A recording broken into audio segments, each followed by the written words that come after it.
Hi, in this lecture I'm going to show you how to navigate around in the binary with Radare. Even if we cannot execute the binary, from the infos we've seen in the previous lecture, we already learned a lot, even if we cannot execute the binary. We found out that the application does something on the network, that there is some kind of login, and there is no binary protection in place. As we said, our first target can be the login mechanism, basically to find out how to log in without having the credentials. So let's start reversing the program. So I start Radare with r2 server.exe. And when Radare is started, it will put you to the entry point of the application. Let's do the analysis. All right. And just to get things straight, the server.exe is not running at the moment. So how we are using Radare right now, the reverse program is not being executed. We are basically just disassembling it. This is the one thing you can do even if you cannot execute the program for any reasons. So as I said, we are going to learn how to navigate in the binary. So to move around in the binary, to basically change the location where we are standing right now, we need to use the seek command, which is the S. And after that, we can give either a memory address or a reference or something. So we could say S sim main, which is a reference to the main function of the application. So with that, we can jump to the main. As you can see, the address changed. So now we are in a different address where we were before, because now we are standing at the beginning of the main function. With main, you can usually also do s main. However, the main function is not so interesting for us right now, or at least I think it's not. So let's list the functions again. If you remember, it was AFL for analyze function list. So these are all the functions in the application. As you could see, some of them are from libraries and some of them are implemented in the server.exe. So if you start looking at the function, there is something which could be interesting for us, sim authenticate. So let's go there.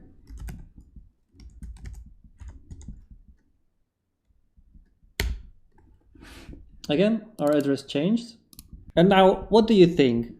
How could we print out the assembly code of this authenticate function? So it might start with print,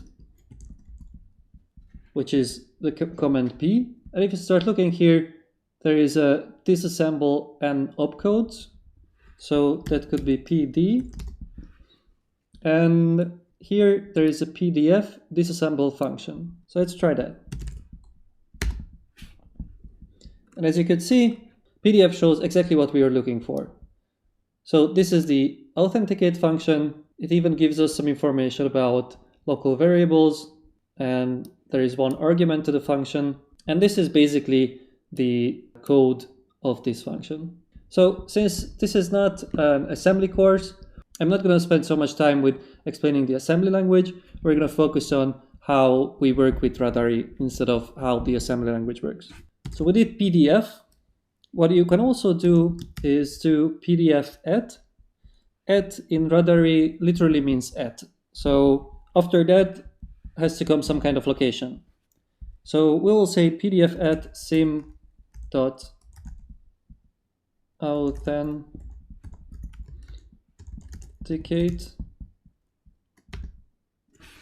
And that's going to print the same because we printed the same function. The important thing is that when you use at and the function name, then you don't have to be there with your cursor, let's say. So you can print any other function in the binary without actually jumping there. That could be good when you are disassembling a function, but quickly you want to check out another function. Then you can do that with the at, and then you don't lose your position in the code. After the at symbol, there could be a memory address, something which holds a memory address, like this reference or like a register or anything basically which points to a place in the memory. So if we start looking at this authenticate function, there is some string length check, then there is some writing, so we are printing something out.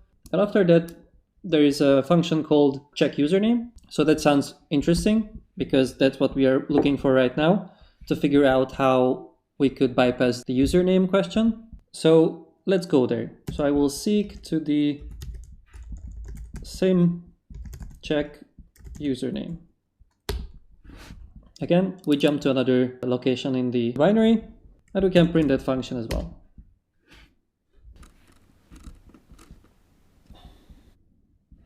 So let's try to understand the concept of this function. Here is some kind of read.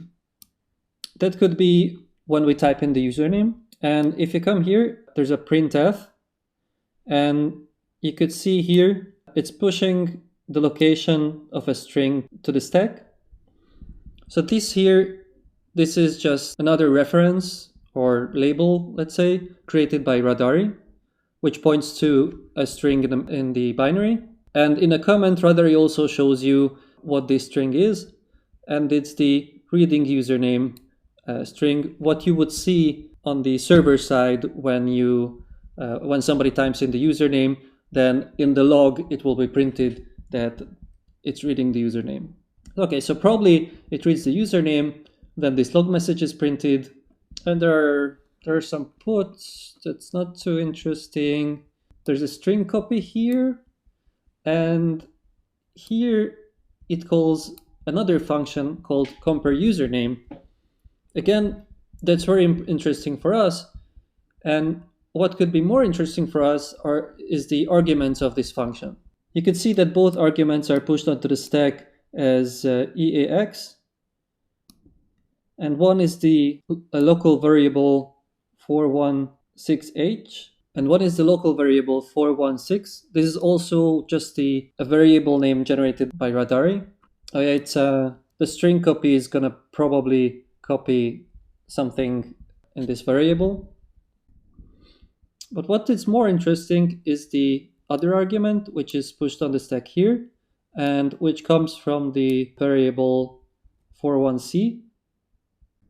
And as you can see, the 41C variable is populated here just a few lines above with a fixed value.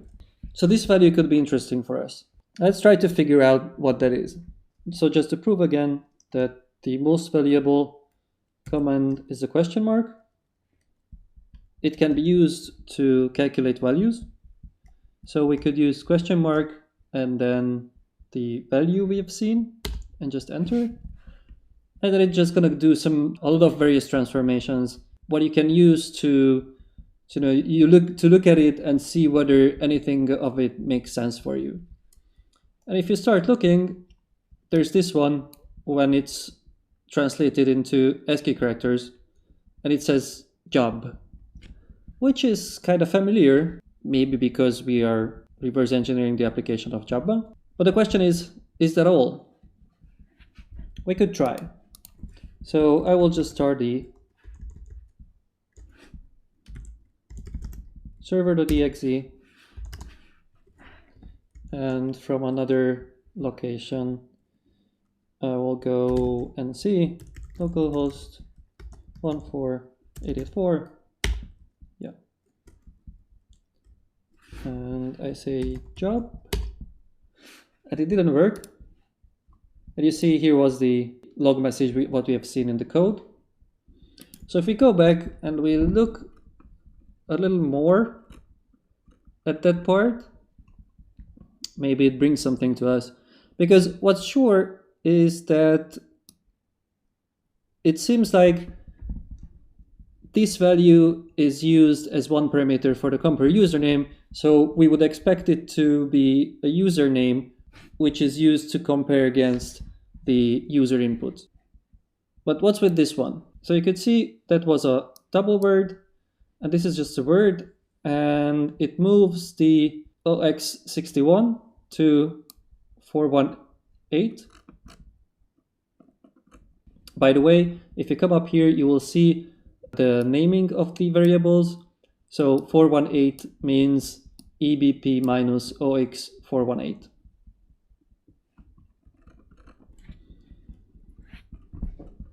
So if we add this 61 to our previous string here, then what you get is Java. So what happens here probably is we are populating a string at this memory address, so on the stack. And here at the second line, we probably just add another character to the string.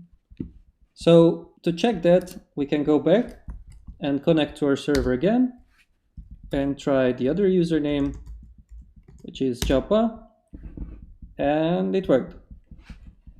So it's great. We basically figured out the username. If you come to the server side, then you will see that reading username Japa, comparing username is correct.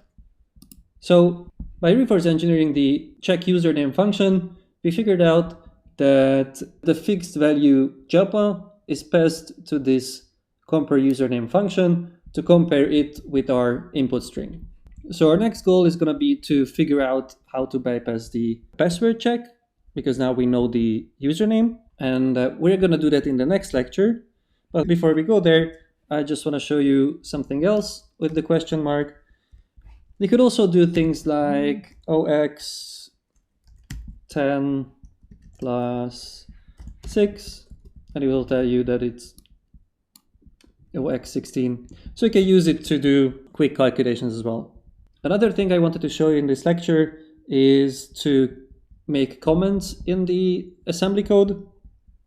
Because if you used IDA before, then a very good thing is commenting all the assembly code you understood. Because like in 5 seconds, you probably are going to forget what you figured out at this part of the code. So it's really good to add as much comments to the assembly as you can, so that when you come back to this part, you could quickly understand again what was going on. So I want to add the comment to the place where we've seen the username, which is here.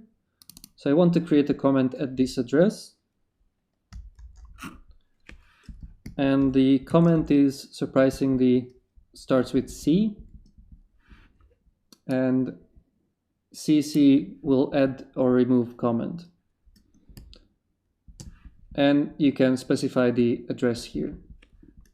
So I do CC, and I will say username, this is a comment, is Japa, and I will say at this address. If you don't specify the address, then it will make the comment there where you are standing right now.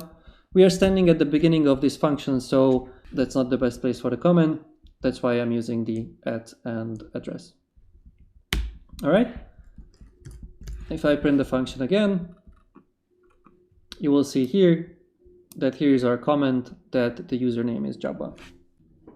All right. In this lecture, we have seen how to move around in the binary, how to look at the assembly code, how to make comments. So I recommend you to check out other functions just to try what you learned. List the functions again, jump to those functions, disassemble the functions, and try to look at what they are doing. And after that, join me in the next lecture. See you there. Bye.